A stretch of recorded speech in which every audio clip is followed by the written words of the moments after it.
There's a little blood juice over here, coach. There you go, coach. I had I had already done my nails for Halloween, so I'm a little more glam than your normal girl. Right? Oh my God. Okay, I officially see us streaming on YouTube now. If you're Awesome. joining us, welcome to Money Mastery. We've got our great host, Morgan Knox is here. I'm loving the costumes. Y'all, this is a very themed Money Mastery that the team has planned for you today. We're also joined by the incredible Coach Kedma. Kedma has been around with House Call Pro for a long time. She Four started years. coaching. Four Yeah, years. 4 years. August was 4 years. Yeah, so hitting a lot of milestones. Yeah. And this is our second month having Morgan and Kedma lead our Money Mastery series. Uh, I'm really excited to hear about their financial horror stories today. So, hmm Morgan and Kedma, I'll give it to you. Thanks Yeah. for launching us, Chris. And Kedma, thank you again for making the time and coming on live with us. So, just to set the stage for everyone, it's our October themed episode. As you can see, the lovely Kedma and I dressed up. Kedma, for those youngsters, the millennials that don't understand what theme we're on, do you want to clarify for everyone? Yes, we are representing the Adams family. That's Gomez and Morticia. And I grew up with it and I loved the Adams family, particularly because there is such a misfit. Absolutely. And, in the world of dealing with humans, they always had different ways of handling humans coming in. And there were all these characters that really helped set the stage. So I just loved it. If you haven't seen it and you have young kids, just it's such a evergreen show that is a family friendly and in some ways can give you tips even now how to deal with humans. So, Agreed. Yeah. uh, It's 100% a classic, and I think it's also notably on theme because anybody who's a fan of the classic Addams family will probably remember that the Adamses are inexplicably independently wealthy. So that just like yes. it comes from, this long line of they've accumulated wealth, and there's multiple plot lines where there's some really strange like financial things that go on. Like there's at least one episode I remember where Gomez is the target of a stock sales scandal of some kind. And, Wow. they kind of work their way through the plot and he ends up making a ton of money on the other side of it, even though people Yeah. were trying to scam him. So they just have a lot of really fun plot lines like that, which seems very on theme for our financial horror stories Absolutely. episode. And just in some of the research in the Adams family, they actually went into a few business ventures. So, just to share with the audience, they had a swamp that turned into an oil field, Hmm. had a crocodile farm. So, if you're interested in that, and they had a railroad, but my favorite was they had their own tombstone factory. So funny. It's the railroads that I think I'm remembering it was like part of their stock scam. They got Yes. scammed into it, but it ended up being very lucrative Yes. for them at the end. So I love a good themed episode. I love that we get together for Halloween. And I think that this episode is going to be one of the most interesting. I think it'll keep you guys listening on the edge of your seat because these are going to be real financial horror stories. And really what that means is Kedma and I are going to talk to you guys about I'm not sure what stories you have, Kedma, but mine specifically are related to embezzling. They're related to bad Mine actors. too. I'll add that in. Yep. So Yeah. these are the stories that unfortunately are all too common in the financial advisory and coaching space. Kedma and I come across this all the time. And so these are real stories of things that have happened to your peers, but that you Yeah. probably don't hear about because there's a lot of shame and social stigma, Right. and nobody likes to make a big deal out of it when they face down one of these financial horror stories in their own business. So we want to share with you guys for a little bit of spook and awe factor, but also so we can talk through what actually happened. Where was the breakdown in these businesses, and what kinds of practical takeaways could you guys have to take away and maybe implement in your operations to help prevent the same kind of horror story from happening to you? Yeah. And I'll add to that. Most of the time, if you have watched a true horror story, Unfortunately, victims don't actually live to tell the story. We are here, right? So we have both been victimized, but we're here to share the story. And some people, they never recover. Like they never recover. And you may be listening and saying, man, I know someone like that, or that could have been me. But I think to what you're saying, Morgan, is how do we learn from these stories so that, if we're ever in that situation, maybe we have some hints. Mhm. Oh boy, okay, I'm going down a pathway and I need to figure out fairly quickly how to prevent it. Absolutely. And a lot of these things that you guys are going to hear us talk through um, are kind of like when you look back on it, hindsight's 2020. You're like, ooh, of course that set us up for something potentially bad to happen. It's kind of like when you're watching a horror movie unfold and you're like, don't open the door. Don't open the door. You can see it coming, right? Once you've seen it, once you've been in that space enough time. So the hope here is let's share with you guys so you can start to see and anticipate where these kinds of things are happening on a pattern basis for businesses. And it's going to help you break those patterns and make sure that you get ahead of it. So how many stories do you have, Kedma, and where would you like to start? Where do you want to dive in? This is an example of one of my rarest moments where I don't want to be the first to share. Okay. Okay. I'm And here for that. yeah, and here's what I would say in the audience is sometimes we want to up it. Like it's like people who have been through war. If you have or served the military, I've worked years and years for the military, and sometimes we want to up the scar. This is not one of those. Because you know what? I just need one horror story in my life for the rest of my life, and I'm cool with it. Yeah. So, Hmm. but yeah, some of mine are very painful, very deep, and actually still traumatic years later. Yeah. Because I think some of them, depending on what your horror stories is, they will leave an impression that will change your trajectory of how you see the world forever. Yeah, it's a good point. And I really appreciate you bringing that up because, we're costumed up. We're talking about this in the context of Halloween. We're kind of making light of something that's actually true story, guys. Like this is Exactly. horrifying. This is tragic when it happens to these businesses. So, we're presenting it in the context of something that we want it to be engaging so you guys can tune in and listen, but not to make light of the real circumstances that have really hurt different businesses and that ultimately we want you guys to learn from and be able to get ahead of so that you don't run into the same issues. Amen. All right. Well, then I'll start. So, one of the stories that we tantalized you guys with that we promised was again, every single one of these stories is real based on real events and real details, but we're going to anonymize it. We're going to change some names. So, this is the story, one of a couple of stories that I have about real cash flow vampires inside of your own business. So, in this story, Sam is a contractor. So, my friend Sam, a couple of years ago, we were doing some work together and had a conversation where Sam had pretty big team. He was working and he had a couple members of his team that were a married couple. We'll call them Bella and Edward because they're cash flow vampires. So Bella and Edward had been a member of Sam's team for years. So he felt very comfortable with them. They were a trusted part of the team. We worked together for a long time with people. They start to feel like family. And as part of the work that we were doing, we started to dig deeper into Sam's financials, right? We're trying to figure out what's happening in the business, where are costs not lining up so that we can get more profitable and make sure that the business is healthy.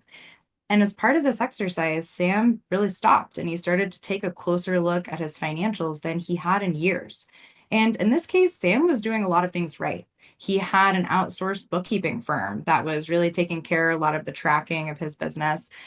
He had some different members of his team that were in financial advisory roles in the past, but nobody was paying close enough attention to the numbers to realize something that Sam saw one day when he looked at his financial reports and he realized that payroll was looking a little bit off. So he started to dig in a little bit deeper and he noticed that Edward seemed to be inexplicably making a lot more money than he remembered hiring Edward for, or that he Wow. remembered having raised any promotions or pay raises for Edward. So he looked a little bit deeper and come to find out at this point that Sam discovered this, it had been happening for about 10 or 11 months, Wow. that Edward was making about $5 an hour more before labor burden than anyone realized, and $5 an hour more than he should have been making. So to put it into context, this is a higher cost of living state. Edward should have been making in the range of $25 an hour as an experienced tech, and he had been having payroll run for all of his hours and his overtime with a base rate closer to $30 an hour Mm. pre-burden. This is pretty extravagant. So I'll pause there and say, Sam found this happening. Any guesses, Kedma, about what happened here? You mean what happened once Sam found out? No, not what happened once he found out, but what happened that allowed this to occur? What happened behind the scenes that Edward got a magical pay raise that nobody had known about? Well, maybe the wife was the bookkeeper.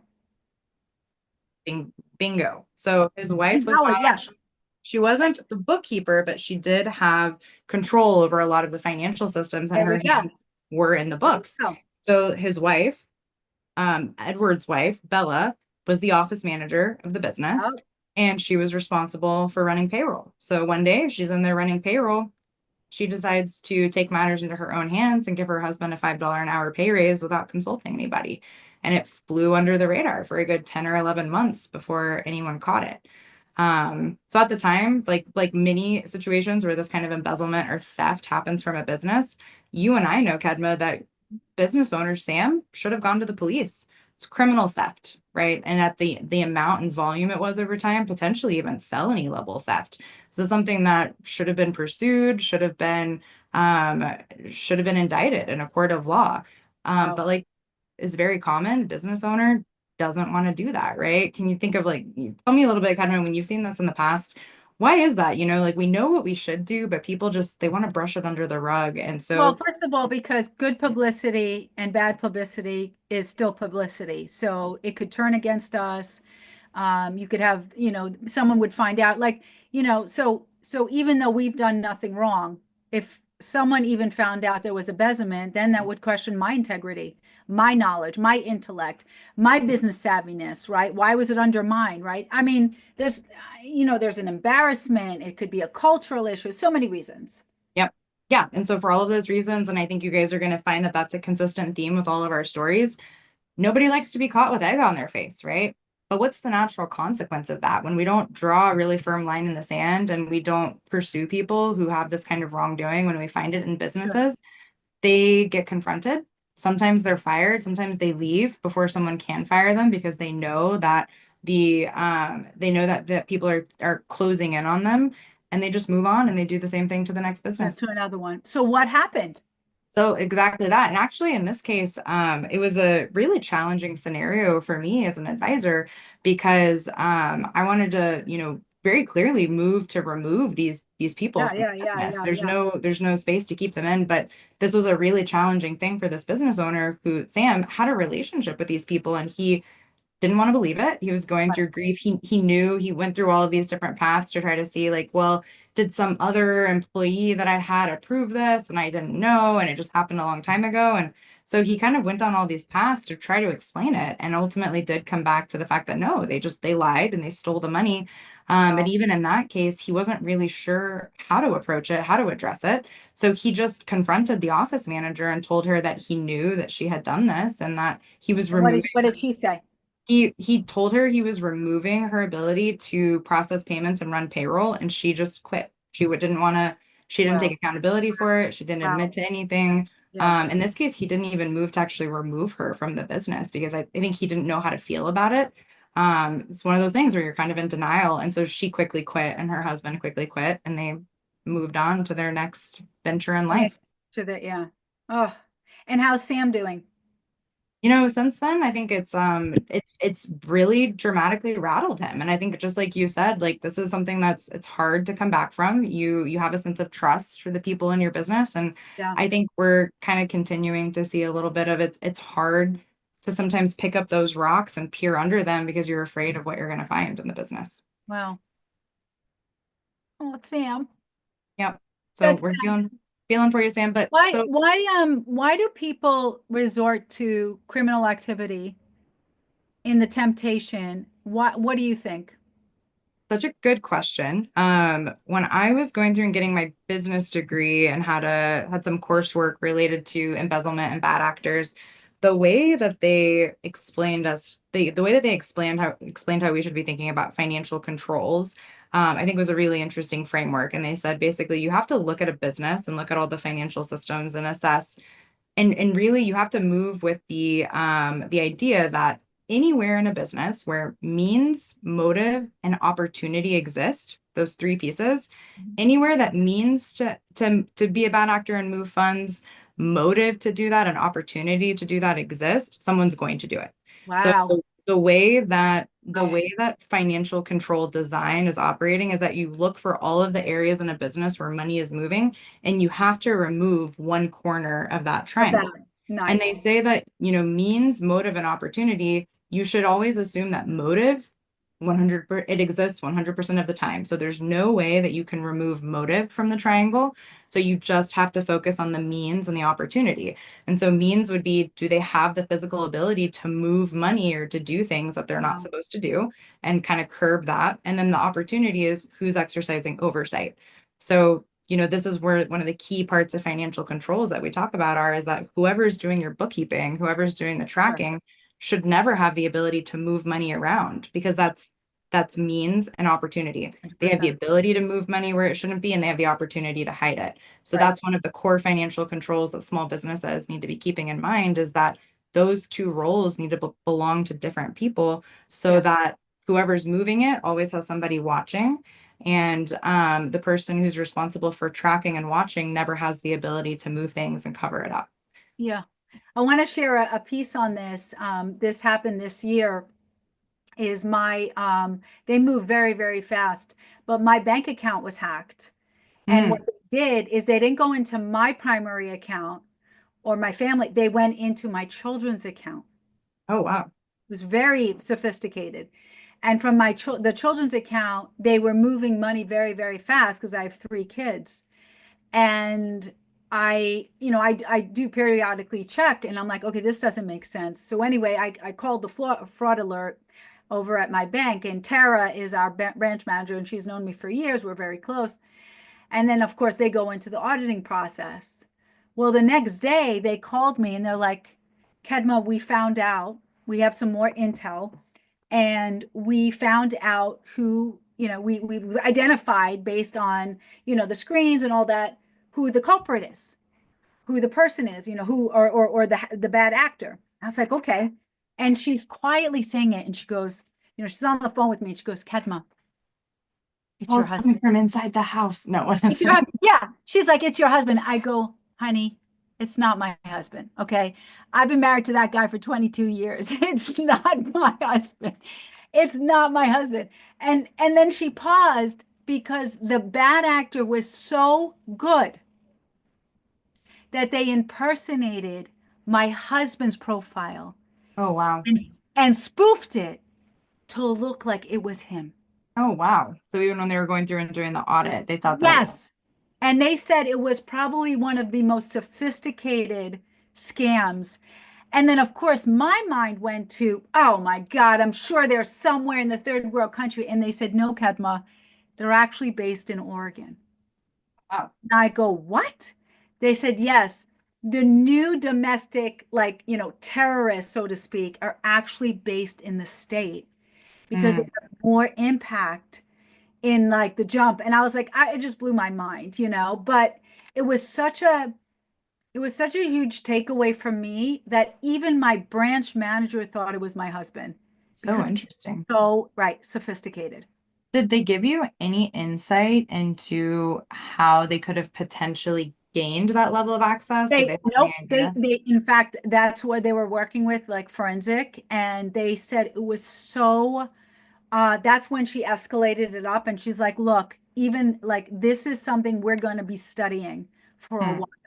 Like Yeah, we need to understand how did they do it in such a sophisticated way? So I don't know, it's fascinating. My son is actually in his third year for cybersecurity, and what his professor always says is, um, you know, hacking is an evergreen experience. It is thrilling. It supports dopamine. It gets people excited. Like forever in a day, there will always be hackers. and it's the joy of it. Like it's almost like an addictive thing. And Hmm. and I said, "Why?" He goes, "Because human nature teaches you when you tell someone you can't do it, you've just set the competition." Smart. Right? And of course, there's a financial motive as well. Exactly.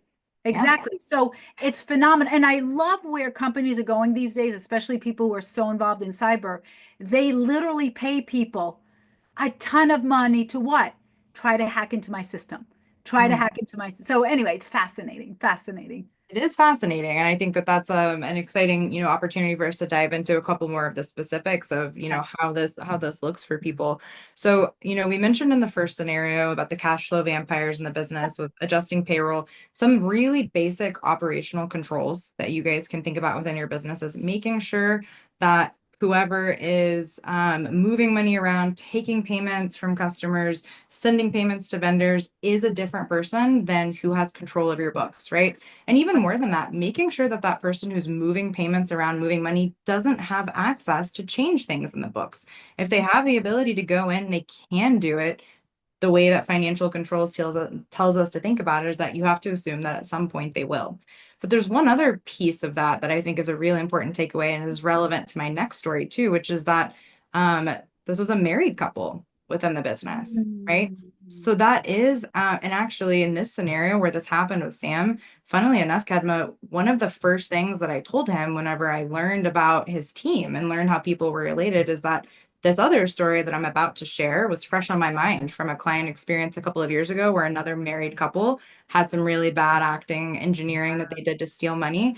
And so my immediate thought was I was already primed to think you've got to be really careful about having a married couple where one half of that couple is your office manager and has control over your financials and the other person is out in the field because they've got a lot of opportunity to Wow. manipulate things. And so that was part of what kind of set us off in reviewing and scrutinizing this. And sure enough, there was something under the hood when we looked.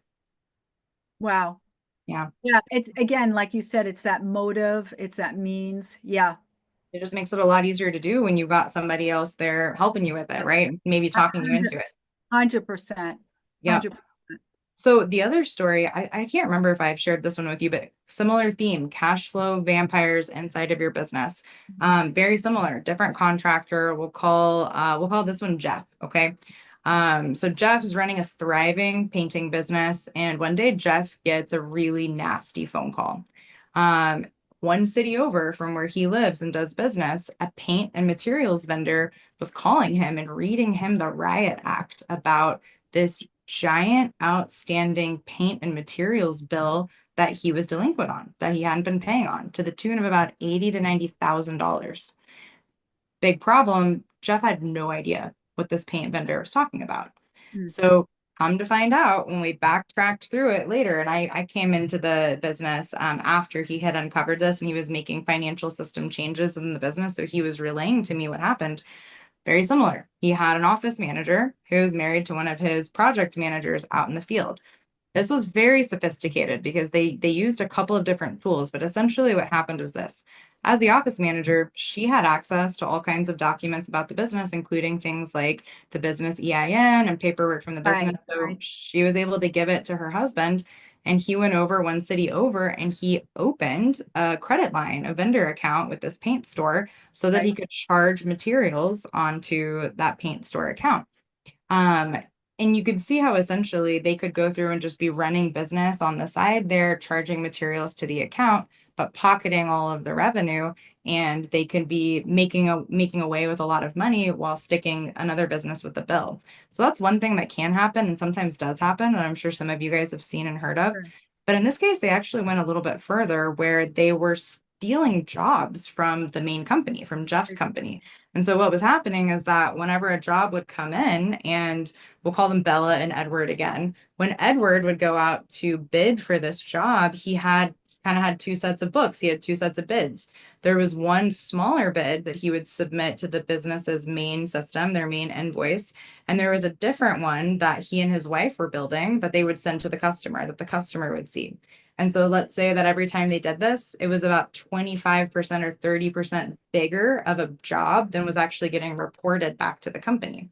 And so what was happening is that they were going out, they were using the company's team to do these projects. The Good team was job. the team was getting paid by the company. And the company was seeing a smaller scope of work and they were getting paid, but much smaller invoices because she was sending two different invoices to the customers. She sent Wow. payment number one, payment number two, but payment number two was going straight to their bank account and the business never saw it. And then what they would do to kind of hide some of the costs of goods sold, hide the materials, is that a portion of the project they would go charge up to this other account so that the business wasn't getting wise to the fact that the project scopes were actually bigger than they thought. So we think that we think that they ran this scam for probably about a year before the materials vendor started Realize. to make noise about that and they found it. And so when we look back at 80 to $90,000 worth of materials that were racked up, when we think about the margins for those Yeah. painting businesses, we're pretty sure they stole between $200 and $300,000 in the time that they were doing Were this scam. they ever like brought to justice? No. Okay. Same thing. Nope. Yeah. So I'm getting married so depressed. couples, Morticia's getting depressed right now. it's a hard episode. Our horror story is a very hard episode. What is the learning for that? And then I'll share mine. So takeaway from this one again is you want to be really thoughtful and mindful. Anywhere where there's these relationships within your business opens a lot of doors to opportunity for people to collude and get to be bad actors together. But really specifically, a takeaway that I think is really valuable from here for businesses is to really clearly communicate with your customers and your clients throughout their entire life cycle about what the legitimate ways of paying you are and setting really clear expectations about what invoices are going to look like, what channels payments are going to come back through, because it's going to really help avoid these situations where people are seeing and hearing differing feedback. And other businesses, less sophisticated, but this might look like a project manager taking a job off the books and telling them to, oh, just write me a check or pay me cash, and it disappears. So this is one of those hidden costs of doing business as well, whenever you're not really clear with your customers. And when the business takes cash and takes check, those things walk off, right? They get redirected. Digital payments are much more secure for that very reason. Yeah, I love that. Yep. What other stories do you have on your Oh, side? well, I'm going to tell you my story. Uh, so I own a cleaning company, and what I would say is I've learned from this story, which I'm going to about to tell you, and transfer it into how I run my business now. And the other thing I want to share with you is, I'm like you, I have my MBA and I've been in the financial space for a long time. So I want to make sure that everyone knows this has nothing to do with intelligence. Very good It's point. nothing to do with intelligence. This is really sophisticated systems that prey on our trust. Social engineering is the quickest way to break through and to get things. And, that's why, it's done from the dating space, it's done in the business space. It's like, it's no joke. So let me bring you into my world. Let's see how old my son is now. So it was probably 15 years ago. A little bit, maybe a little bit, maybe 12 to 15 years ago. I had three kids. I still have three kids.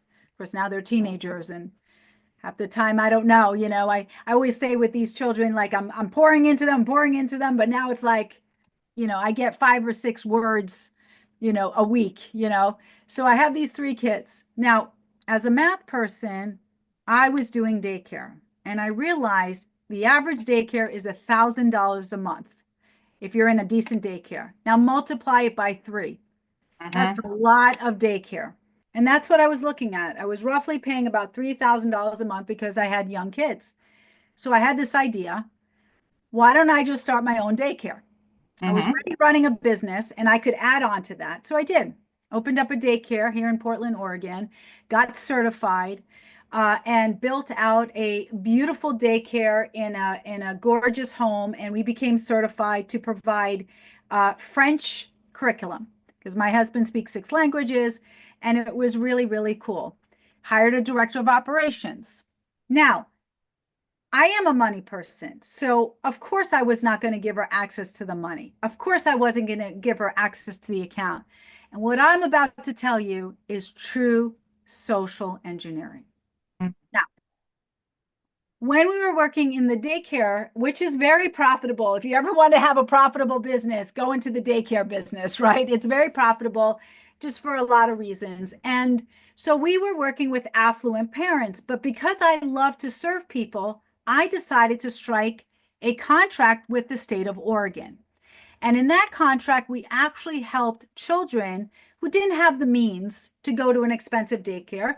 And they would basically, the parents would get subsidy, right? So basically, the state of Oregon would pay us. Now, in the state of Oregon or anyone, if you are doing any contract work with the government, you and I both know that that government is going to pay us really slow, Mm. right? We're not going to pay in 15 days. We're probably not going to pay in 30 days. And at the time, the state of Oregon was paying about 4 to 6 months out. Okay, so you need to know that. You need to know that as setting the stage. So you're carrying those costs for the daycare for I'm that carrying long. the costs, but that's Okay. okay because I'm going to get cha-ching, Yeah. right? And I'm doing the right thing. I'm helping Yeah. kids who normally don't have Serving access. the community. I'm Yeah. helping the community. I'm doing all this.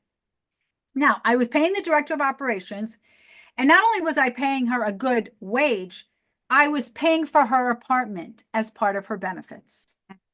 Okay, here's where it went wrong. This is so sophisticated, Morgan. I can't even to this day. Social engineering is wild. It This really is so wild. You ready for this? Mhm. How did she work around it? The contract to the state, because she was the expert in it, when she went to sign it, she signed that all the funds would go to her name and her Oh. address. Oh, wow. Okay. Because Now, she submitted the paperwork. she submitted the paperwork. Now, I was trained as a financial expert to what? Sign off on the bank statement. But I never thought in a Mm. million years it would have been through the contract. So what was happening is every time we would service the kids, she would bill and she'd get paid. Now I was waiting and I would say to her, "Where's the money?" "Hey, Miss Kedma, it's 4 to 6 months out." And so I didn't get the tip. Now, 4 months later, I knew something didn't make sense. But how could I get in when she signed the paper? So I Mm. impersonated her on the call to get into the state. And I Mm. acted like her to Mm. see, was there something there? And they finally disclosed and they said, "Well, of course, you've already been given $50,000. Mm. Next payment whiz." So by the time I figured it out, she had deposited $50,000. Now, is that embezzlement? Of course. Mhm. So then what happens? So I notify the state and I notify the police, bring in a detective. What do you think happened? It's a really good question. I'm not sure. Did they did You they want to vic take this? did they victim blame you? Did they tell you it was basically your fault because she had it in her name and it got deposited into her account? That is 100% correct. That's crazy. So she got to keep all the money. There was no criminal, like I couldn't actually legally go after her. That is crazy. She wasn't a partner in the business at all or anything, No, right? she was an employee. Wow. Okay. She was an employee. So she got to keep all the money. That fundamental decision closed our business. Yeah. Yeah. I mean, how can you sustain with that? Yeah. We could not sustain. I Wow. probably cried myself to sleep for 6 months Oh, because not only did I have to say goodbye to these amazing children, but the devastation of a woman, and I'm not a sexist or anything, but when a woman betrays another woman, like I could not understand that, especially with someone like me that was trying to set everyone up for success. Like everything I did was right, mhm. and it still failed. And I was the one that had to tell the parents, we have to close the business. I mean, it shattered me. It shattered me because this was a perfect example of a real criminal that got away with everything. And she was so good. She was so good. Do you think that she had done something like that before? 100%. Because she knew it inside and out. And that's why it was so sophisticated. You see, I was trained in my business. I was trained in the MBA. Look out for the financial controls. But never in my wildest mind did I think it would be circumvented in the contract. Mm, All she had to do was change it from my name to her name, hmm. and then it becomes binding. Yeah, it's so easy to do. Even if you had filled it out and looked at it the right way, if you handed it to someone else to submit, it's very easy That's for them and to. that's exactly what happened. That's Wow. it. You see, I had done all that, but like anything else, right? Whether I'm working with an assistant or she's a director, what would I do? I would have her do the final submission. Hmm. That was it. Wow. Oh, I'm sorry to hear about Hmm. the trials and tribulations of that, but to your, Devastating. to your note, it's not about intelligence, right? It's It not is about, not about intelligence. and I, Yep. yeah, I was just gonna say, and I think that, another really important takeaway, you guys, and why this is such an important topic is that, we talk about all of the benefits of things like technology and AI and all of the different areas that it can make our businesses and make our lives easier. But like we say, with great power comes great responsibility. The ability for us to use these tools in a negative way is now greater than it's ever been before. And it's actually a huge area of professional practice for my husband. So I feel like I've absorbed a lot and just kind of listening and seeing how they think about this and the in the defense space and the security space, because the ability for bad actors to socially engineer, to find out and mine information, the ability for them to spoof and create things that look real and look legitimate, 100%. to alter documentation is just through the roof now. And so we have to be even more vigilant and talking about this all the time, because the ability for people to go in and trick your Ah, employees, yeah. people who are just trying to live their lives and do a good job with good Do a good intentions, it's job. very easy for them to be tricked. I know. Yeah. Yeah. Yeah. So even now, after all these years, we're talking 15 years, still very, very difficult for me to talk about. Yeah. Like what we say, why embarrassment, but but I'm going to summarize it this way for anybody who can relate. The betrayal, Yeah. and if we talk about the highest emotion to go through, and we talk about love and then hate, and but when you go to betrayal, I mean, I think betrayal is harder to resolve than hate. Right.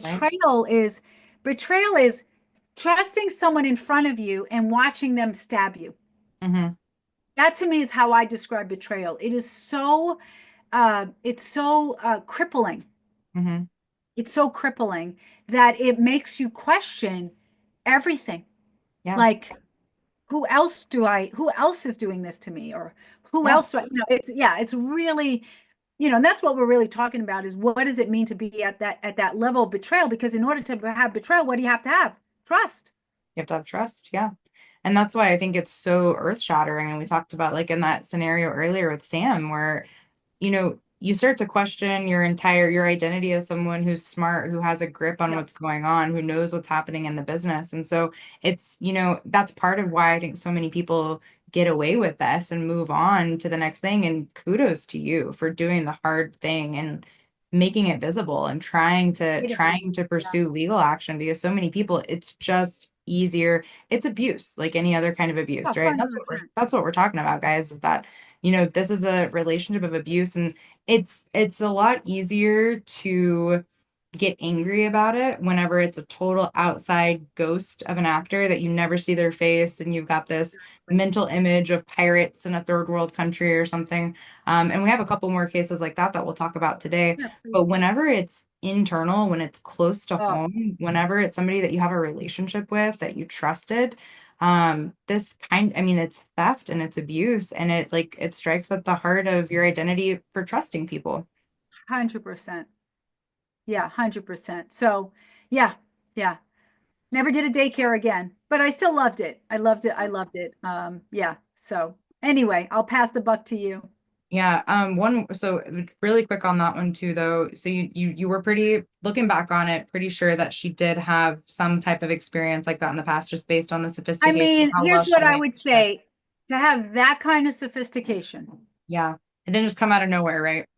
that kind of I mean, I remember, and by the way, the name of my company was Harmony Daycare. Talk about like Harmony, Harmony Daycare, not Disharmony Daycare, Harmony Daycare. Harm many daycare. Yeah, No. harm many daycares. Exactly. Oh, Maybe I should have changed the word harm.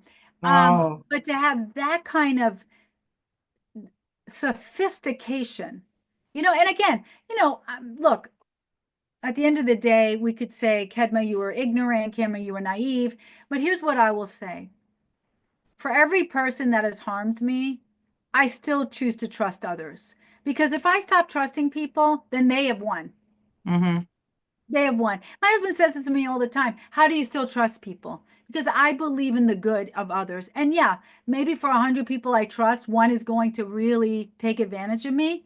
But Yeah. again, if I then say, you know what, I'm not going to trust anyone, then now they've taken my spirit, and I'm not going to let that happen. Yeah. I really, really appreciate that attitude about it. And I think that that's um really the best way that you can think about to just keep marching through life and know that it's a numbers game and the wins are they're Yep. gonna outweigh the Yep. losses. Yep. Mm. Yep. So I'd love to talk through one or two more cases with the last 15 minutes that we have left. And so for this one, we were playing around with names and we were talking about the ghost in the machine, but also social engineering. And this is really both. So I'd love to talk a little bit about how some of the digital scam artists are starting to look these Mm. days, specifically related to like these really increasingly we say sophisticated, and they are sophisticated, but to your note, a lot of the time it's because the social engineering just really catches Social us engineering. unawares, right? Yeah. And so a couple of these examples of how people are using social engineering and they can just kind of show up as this ghost in the machine in your computer, learn a lot of information about what's going on with the business, and that makes them a really powerful person when it comes to tricking people related to the business. Mhm. So, one of the cases that I'll share with you guys happened very recently. It happened in the last couple of months to a good friend of ours. We'll call him Joe. And so, Joe was just telling my husband about this a few weeks ago. He's talking about how he was having a really shitty week. You're going to understand why here in a moment. He's got a really bad shock when he went to answer the phone, and it was his banker on the phone. Kind of like the Oh, conversation you were having. You were having, was it Tracy or Teresa? You said you're. Yeah. So it was his banker, and his banker gave him some really, really bad news. So a construction company, a $200,000 payment that his team made to one of his vendors, um, disappeared offshore. Did not arrive what? when his team thought that they were sending it. Yep. It got, his bank was telling him that they saw it after the fact. They did not move quickly enough to stop it. But this $200,000 materials payment to one of their consistent vendors that they've had a long-term relationship with got routed to a lesser known bank that What? quickly shifted the funds offshore and they weren't able to recover them. Uh, No. pretty ugly. Yeah. So it's still getting worked out. We think that he might be able to recover the funds from insurance because it was an FDIC insured bank, but it just kind of depends on the circumstances. Oh my God. And what happened here is something that unfortunately we've been seeing. I'm sure you've seen some similar cases, Sure. Kedma, of something like this happening to a lot of businesses with these scam vendor payments. Yeah. And so, have you seen these before? Do you know what's happening behind the scenes to cause these, No. Kedma? Okay, No. so it's a type Don't of, and don't send the energy here. don't send the energy there, but know what to look out for so you can communicate with Tell your me. teams about it because Tell me. this is really it's social engineering. So when you guys hear the term phishing, right, Oh, the PHI phishing, phishing is really a form of social engineering and it can look like a couple of different things, but most commonly it's happening to people right now with text via text or email. mhm. And what most likely happened in this case is something that we've seen happen to a lot of other pros, specifically related to vendors. And what happens is that somehow, somewhere, a hacker gains access to your inbox. Like they hack the server. They somehow get into. Right. There's a lot of leaked data and information and passwords. So somehow they get in and they have access to your email server. But where the problem lies is that they don't do anything right there to break your email server in this case. Instead, they sit there and they watch. They watch the emails coming back and forth, and they monitor the communications that your team is having. And they learn a lot about your business. And this is where the social engineering becomes so effective. So they're watching these communications. They learn who the people in your team are. They learn who the people are that are making vendor payments. They learn who your vendors are. They pay really close attention, and they learn the types of projects that you're doing, the types of purchase orders that you have. So they know details about the amounts. They know what projects. You know what's going on. Yeah, yeah, yeah, They yeah. know the timing. They know what's regular, right? They watch for a while, which is why this is so insidious. And the most common version of this is that at some point, these emails are going back and forth, going back and forth. The hacker inserts themselves, the phishing hacker, and at some point when your office manager, whoever is responsible for making these payments, is expecting to get an invoice or a bill from your vendor, the hacker inserts themselves and they send an email to your office Oh, manager. good. And they've So, created yep, this email yep, to yep. look just like your vendor. They know what the template looks like. They know the vendor's name. And they usually Brilliant. they put a name in there that looks just like the vendor's name. The email is sometimes going to look really close to your vendor's email. Maybe Amazing. they just changed a couple little characters here and there. And this can look like a couple of things, but most commonly it looks like an email from the vendor that's saying, hey, update our payment information. Yep. Wire it here instead of there. So this is where I like to talk to pros. I like to mention when you've gone to buy a house and they talk about wiring the down payment or something from your house Yeah. into escrow, what does the cover sheet always say to do, Kedma? What does it say to do? Call. Call to confirm. Call to confirm. Call to confirm. So this is one of the number one takeaways I'd love to share with you guys. This could save you some major heartache if you drill into your team. Anytime they see or hear any kind of communication Love it. about changing a payment method, they need to call to confirm with a second source, right? Do Love not that. trust the email, do not trust the mail, do not trust the text message. Sometimes don't even trust a voice on the phone. Hang up and call back the number that you know of someone on the I other do side, the that. real Yeah. phone number, to make sure you're talking to the right person. It's Yep. not paranoia. You can fake people's voices. You can look just like them on email. And so that's one of the most common things. It's not sophisticated technology in terms of like we hacked into your bank account and stole money out of your bank account. You sent it to the wrong place because And it I do that all the time. So if I'm not sure, I will send in a raw call, say, so tell me, when you met my mother, what did we talk about? And so then they have to figure out, did they meet with my mother? Did they not meet? Mhm, What, right? And I'll know within seconds, right? So yeah, I mean, because with social engineering, that's what I end up doing. If I didn't know it was you, mhm. I would say something like that. Okay, Morgan, tell me something that only you know about me, Yep, that, something we've talked about or something, right? And it have to yep, be something that, and I know in my mind what it would be, but yep. you would have to say yes to that, or otherwise it's game over.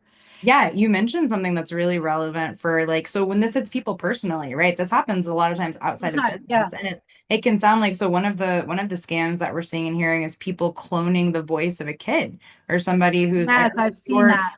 your child who's maybe traveling out of the country, and you suddenly get a phone call that they're in some kind of trouble and you need to wire Yes. money to bail them out, right? Yep. That this is one of the more common scams. And so actually one of the things that Justin taught me, that my husband taught me, that I thought was really interesting is, I guess in the defense community, they would call it sign countersign. So what you just described, Kedma, kind of like that, ask a question that only Yep. I would know. But Only they you would talk know. but they talk about, or Justin talks about, how with those people that are close to you, you should have a predetermined method that's a Yeah, we sign do. countersign that's even a little more sophisticated than like a password, because passwords can be figured out and Sure. hacked. And so what he talked about was like a classic sign countersign might be, um, I'd ask you for a number, Kedma, or I'd say, hey, what's the number if I tell you three? And what you would know is that the countersign will always be how do we get to 10, right? So if I tell you three, your countersign would be seven. If I Yep. say four, your countersign is six. And you and I know that it's always going to be 10, Yeah, but I that's love that. something Love that's that. something that's a lot harder for Yeah. a bad actor or a hacker to Yeah. figure out to impersonate. Yeah. Or you would say upside down, I'd say pineapple cake. But yes, something right that and yeah, that kind of code is so important because and then I think some of the measures, so like I can tell you at least for the admin team, like, we have, obviously I have an amazing cleaning company, but even now, because of what I learned, we use screenshots. Hmm.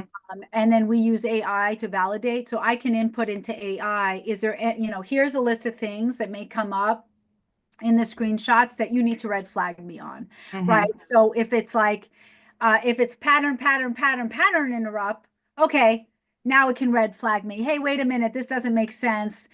This person typically doesn't do this, or I'm not recognizing this energy. So like I use that as well, just to make sure, again, is everyone staying honest? Is Yep. everyone staying honest? So, Yep. um, I don't know if we have time for one more, but I wanted to tell you, not like a horror story, but how I approach something with my cleaning company, and hopefully this will maybe get a few giggles or maybe shock a few people.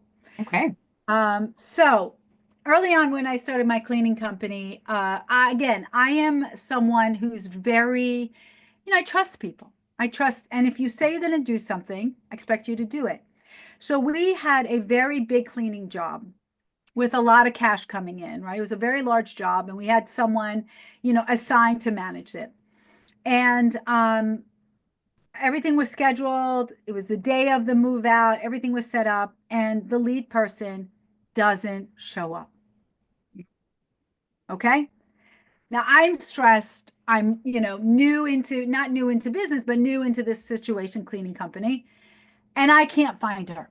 And I'm leaving messages and I'm doing texts. And I remember looking at my phone and I'm like, okay, well, I'm just going to do what everyone would do. So I get into my car and I drive to her apartment. And I get to our apartment and now I'm knocking on the door. And not only knocking on the door, I'm now going through the windows and I'm trying to look for her.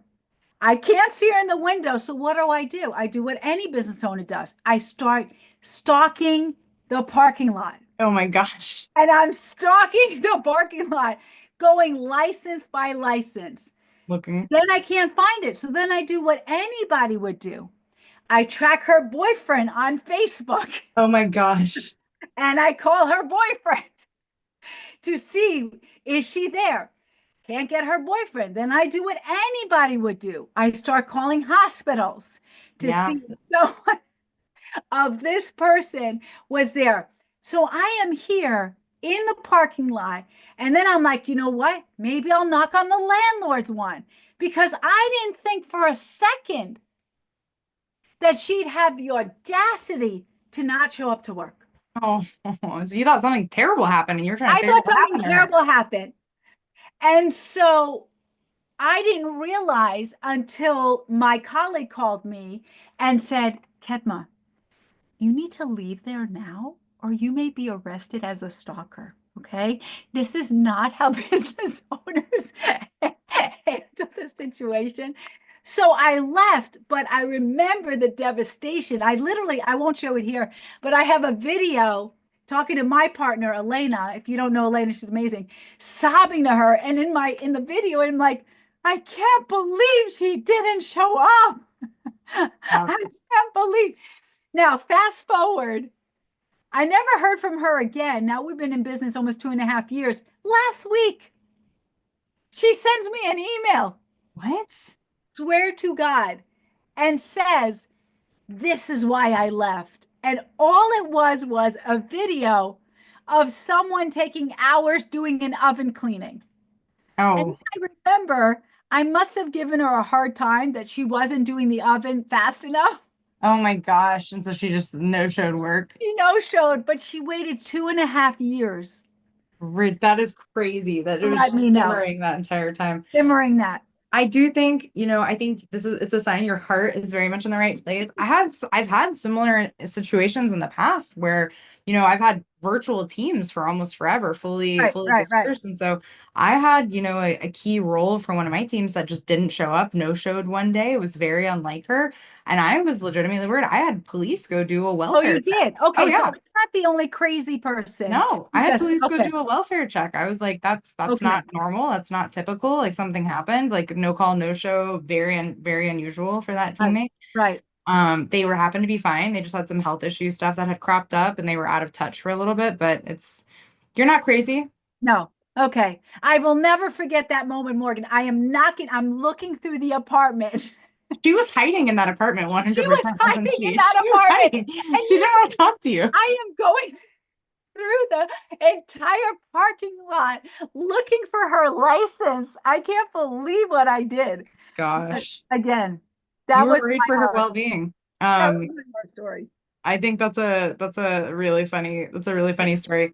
The last note that I'll leave everyone with as far as a practical takeaway, and then I have to run because my toddler is about to come running into the I room and love he's it. gonna be very upset to see me dressed as Go Adam. Um, we Yeah. were just talking about these really sophisticated social engineering email scams, and we talked about, if somebody changes a payment information to call and confirm. But there's one more thing that's really common that I want everyone to keep in mind, which is it's so easy for bad actors to send an email to your team that looks like a bank website or looks like a tool like House Call Pro or looks like something and it's like an urgent reset your password, right? Click here and reset, click here and reset. And there's some really sophisticated stuff that they can do on the back where if your team clicks into it, it can look like the banking portal. It can look like that Yes, tool that you're yes, used to. yes. And then your team thinks that it's the normal website. And so they go to reset their password and they click through. And what's happening is that this bad actor has kind of created like a layer of the I love website. it. And while your team is doing that and sending verification codes, the bad actor is doing the same thing that your team is doing on the other side. And what they're doing is they're trying to get your team to change a password and they can see what the password is. And when your team is doing that, they're looking for a verification code or they're looking for a verification email.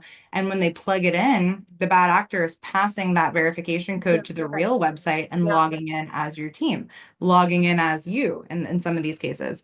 And that's what happens when they get in and they can just change payment details. That could have been what happened in this vendor payment scam where the $200,000, they might have gone into the real bank and just changed the details on the back end so Yeah. that the next time they processed a payment, it went to the wrong place.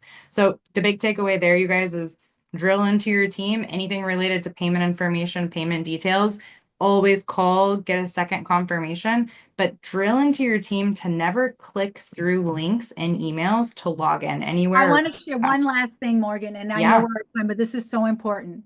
I learned this from the Pentagon. Years ago, someone tried to break into the Pentagon. Do you know this story? Sure about this one in particular. No. Oh, this is amazing. They couldn't break into the Pentagon, but what they did start doing, social engineering, is they started monitoring one of the assistants in that worked in the Pentagon, a secretary. And what they realized in her pattern, social engineering pattern, is every Wednesday she would order Chinese food from the same restaurant. Patterns of life. Where do you think they embedded the hack? Yeah, happening there inside the Chinese restaurant. Chinese menu. Mm. In the Chinese So she menu. like downloaded it Yes, into, oh wow. yes. And they Wow. got in. That's crazy. Brilliant. That is. Brilliant. We So they got to just give credit. they knew the Gotta give credit. delivery guy from the same restaurant as mine. So they Yes, thought, we'll hack the Chinese restaurant yes, website. Someone's gonna download the menu from the website on their company computer, on their Pentagon computer. And yes.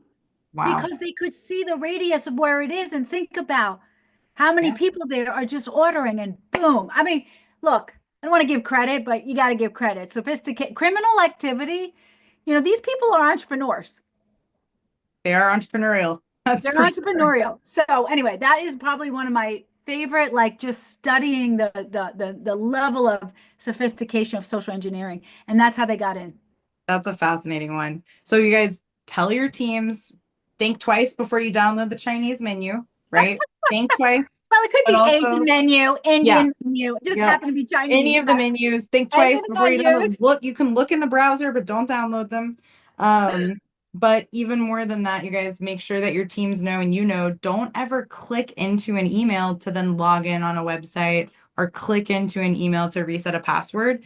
Always get everyone in the habit of going and opening their own web page, their own browser, and going to the real website.